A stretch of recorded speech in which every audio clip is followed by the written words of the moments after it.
مدینہ منورہ کا بازار ہمیشہ کی طرح گہما گہمی سے بھرا ہوا تھا۔ ہر طرف لوگ خرید و فروخت میں مصروف تھے۔ کوئی اناج خرید رہا تھا، کوئی کپڑا، تو کوئی خوشبو۔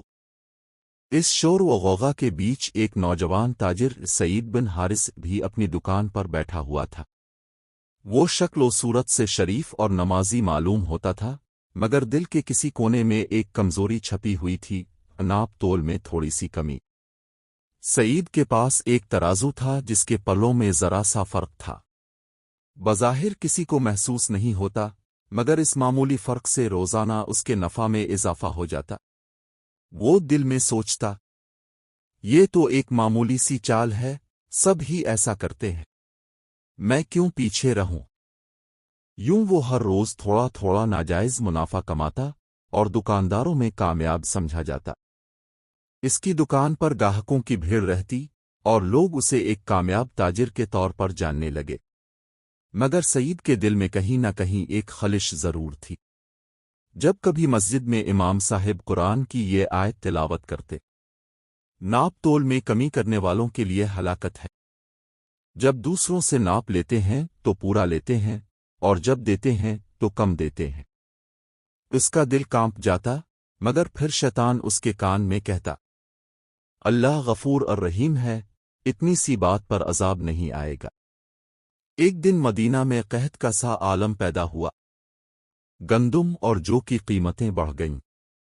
سعید کے پاس اناج کا ذخیرہ تھا۔ لوگوں نے آ کر اس سے کہا، اے سعید، ہمیں تھوڑا اناج دے دو، قیمت جو تم چاہو۔ سعید نے موقع دیکھا اور دل میں سوچا کہ اب نفع دگنا ہو سکتا ہے۔ اس نے اناج کے پیمانے تھوڑے چھوٹے کر دیے اور بظاہر وہی قیمت رکھی جو باقی دکانداروں کی تھی، لیکن حقیقت میں وہ ہر خریدار کو کم مال دیتا۔ اسی دن ایک بوڑھی عورت آئی جس کے کپڑے پھٹے ہوئے تھے۔ اس نے تھوڑے سے درہم نکال کر کہا، بیٹا، یہ میرے پوتوں کے لیے تھوڑا آٹا دے دو، 3 دن سے انہوں نے کچھ نہیں کھایا۔ سعید نے سرد لہجے میں کہا، اماں، یہ قیمت بہت کم ہے، میں اتنے میں نہیں دے سکتا۔ بوڑھی عورت کی آنکھوں میں آنسو آ گئے۔ اس نے آسمان کی طرف دیکھا اور کہا، اے رب العالمین، اگر یہ بندہ ہمارے حق میں انصاف نہیں کرتا تو خود انصاف کرنے والا ہے۔ یہ الفاظ سعید کے دل پر بجلی کی طرح گرے، مگر اس نے ظاہری طور پر کوئی رد عمل نہ دکھایا۔ عورت چلی گئی اور سعید اپنے حساب کتاب میں لگ گیا۔ اسی رات سعید کو نیند نہ آئی۔ جب وہ سویا تو ایک عجیب خواب دیکھا۔ اس نے دیکھا کہ وہ ایک ویران میدان میں کھڑا ہے۔ آسمان سرخ ہو چکا ہے، زمین لرز رہی ہے۔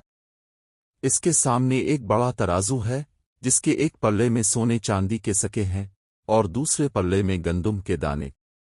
پھر ایک آواز گونجی، سعید بن حارث، آج تیرا حساب ہوگا ناپ تول کے انصاف پر۔ سعید گھبرا گیا۔ اس نے دیکھا کہ جن گاہکوں کو اس نے دھوکہ دیا تھا وہ سب آ رہے ہیں، وہی بوڑھی عورت، وہ مزدور، وہ یتیم بچہ۔ سب کے ہاتھ میں اس کے خلاف گواہی تھی۔ ترازو میں اس کے اعمال رکھے گئے اور پلہ فوراً جھک گیا۔ آواز آئی، یہ وہ شخص ہے جو دنیا میں ذرا ذرا سی ناپ میں کمی کرتا تھا، آج اس کے اعمال میں اللہ نے کمی ڈال دی ہے۔ سعید نے خوف سے چیخ ماری اور نیند سے جاگ اٹھا۔ پسینہ اس کے جسم سے بہہ رہا تھا، دل دھڑک رہا تھا۔ اس نے فوراً وضو کیا اور فجر کی نماز کے لیے مسجد چلا گیا۔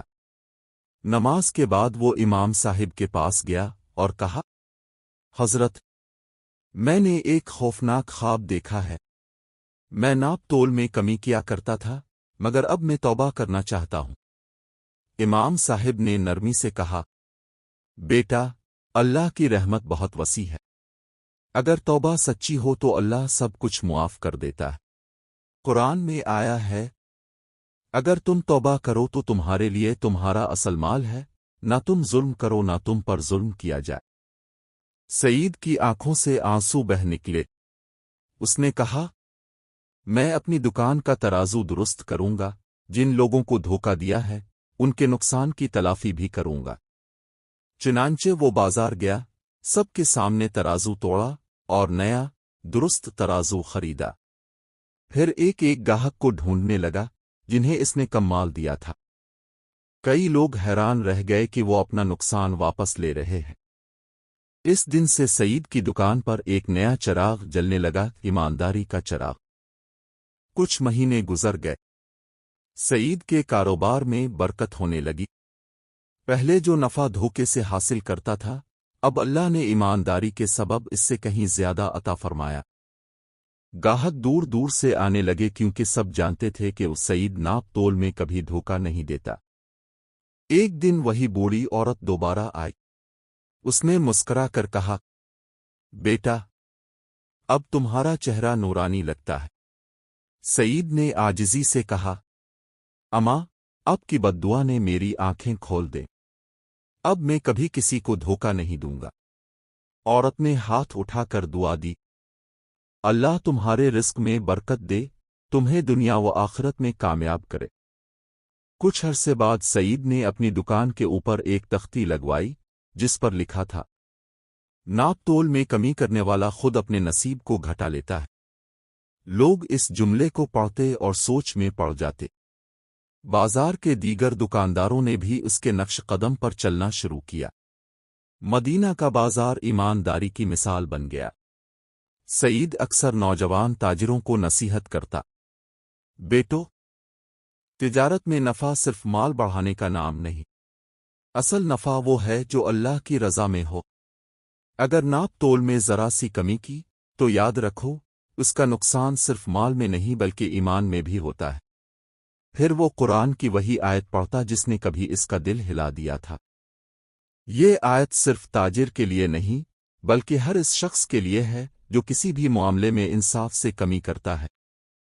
ایک دن سعید نے ایک عالم دین سے پوچھا، حضرت، اگر کوئی بندہ ناپ تول میں کمی کر کے توبہ کر لے تو کیا اللہ اسے معاف کر دے گا؟ عالم نے جواب دیا، ہاں، بشرط توبہ، لیکن یاد رکھو جو بندہ اپنے بھائی کو دھوکہ دیتا ہے وہ صرف وزن میں نہیں بلکہ ایمان میں کمی کرتا ہے۔ ناپ تول کی دیانت صرف تجارت نہیں بلکہ بندگی ہے۔ یہ بات سعید کے دل میں اتر گئی۔ اس نے اپنی باقی زندگی لوگوں کو انصاف اور سچائی کی تعلیم دینے میں گزاری۔ اس کی مثال دیانت دار تاجروں میں دی جانے لگی۔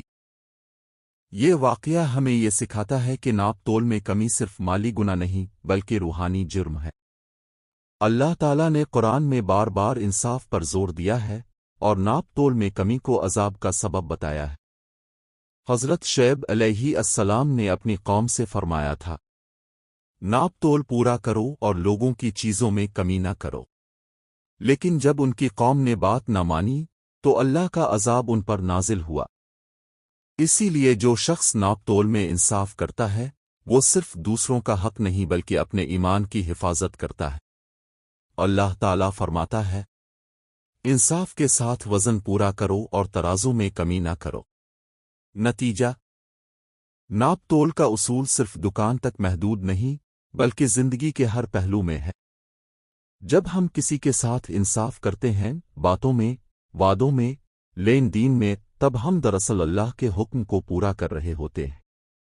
سعید بن حارث کی کہانی ہمیں یہ سبق دیتی ہے کہ اگر انسان غلطی کرے بھی تو توبہ کا دروازہ ہمیشہ کھلا ہے۔ بس ایک لمحے کی سچی ندامت پوری زندگی بدل سکتی ہے۔ اللہ ہمیں انصاف، دیانت اور سچائی پر قائم رکھے۔ آمین۔